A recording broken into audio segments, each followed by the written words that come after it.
Hey everyone, welcome back. I am bringing you all a different type of video today where I am participating in a video hop with two other really talented and wonderful people, Amanda and Jessica.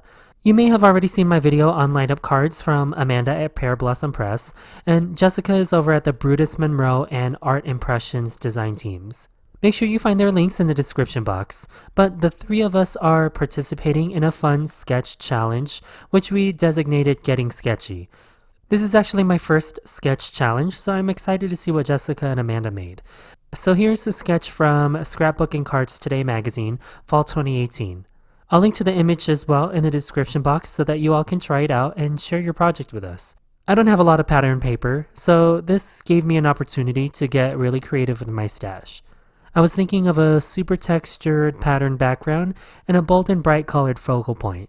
So let's get to how I made these cards. Okay, so the first thing I'm going to do is replicate the plaid looking pattern paper in the sketch. I have here the Altenew Buffalo Plaid Builder Stencil, and I thought this was pretty fitting. I'm simply ink blending in a light gray and a dark gray, following the layering guide found on the back of the stencil packaging. After ink blending, my result is this slash grid, but to make this more plaid appearing, I'm going to take my Altenew artist markers in a gray tone and add grid lines. I referenced plaid patterns online to give me an idea of what this should look like. And there is the first element of this card. Now, for the left panel in the sketch is this wavy cloud-like pattern. I don't have anything similar, but I decided to take this broken chevron stencil for a fun herringbone pattern. Just something repeating that would complement the plaid paper I made. I used the same family of inks from earlier and did a rough gray gradient down my panel.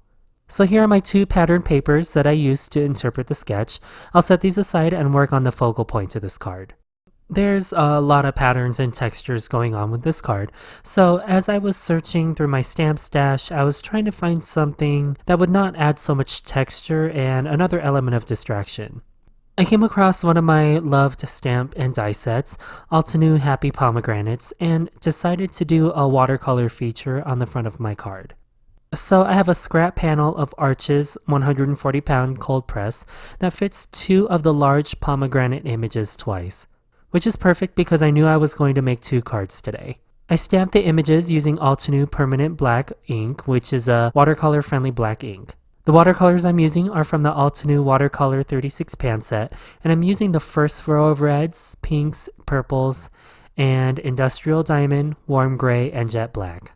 My favorite watercolor brush is this round number 4 silver black velvet brush, so I'm just going to zoom in here and quickly describe my watercolor method. I'm not going for anything realistic here. I'm matching the leaves to the pattern paper I made earlier to mute them down and let the fruits become the focal point of this card. Then once I have a steady gradient on all the leaves and the main stem, I'll work on the underpainting of the first fruit. What this means is I'm applying a light wash of pigment to an area, and I'll let that dry so that any subsequent layer on top of this wash will take on a little bit of the layer underneath. So I picked this bright pink and purple because I wanted a bright and dimensional red on the slightly cooler side of the color wheel. Okay, so that's all I've got. Honestly, I'm just enjoying the coloring process, and I'll see you all when I finish coloring all 4 images.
Okay, so quickly before I start using the coordinating dies, I'll use my heat tool and gently dry the panel. I used my Altenew mini blossom die cutting machine and the coordinating dies to cut out the watercolor images. And here are my two planned pomegranate clusters. I'll set these aside and bring back my background pattern paper. I trimmed both backgrounds from 4 1/4 by 5 1/2 to the final dimensions of 3 3/4 to 5 inches. Then I did a second cut lengthwise, roughly 2/3 of the way, to give me these 4 panels. So hopefully now you'll see the background to this original sketch start to emerge. I'll foam mount these panels and wrap some embroidery floss around where the two panels meet. For my sentiment, I have this Tiny Words Christmas stamp set from Simon Says Stamp, and I'll make simple banners using the A Holiday Hello sentiment. Okay, so here's my card base with foam mounted pattern paper on top, my sentiment, and my cluster of watercolor pomegranates. For the assembly, I'll simply adhere one of the pomegranate clusters, then the sentiment, then the larger pomegranate foam mounted on top. And that's it. I ended up with 2 cards because I didn't want to waste any of the stenciled backgrounds, but this is the card that closely resembles my interpretation of the original card sketch. I hope you had a lot of fun watching my video from this hop. If this is your first video, make sure you check out Amanda and Jessica's projects over on their channels linked below. If you are new to my channel, welcome. My name is JC, and I'm so glad you stopped by to check out my projects. You can find my links below to connect with me on social media and my blog. Thanks so much to Amanda and Jessica for the invitation to join them. Collaboration is one of the many positive traits of the card making industry, so I hope you take the time to share handmade kindness and join the movement. I'll talk to you all very soon, and have the best day.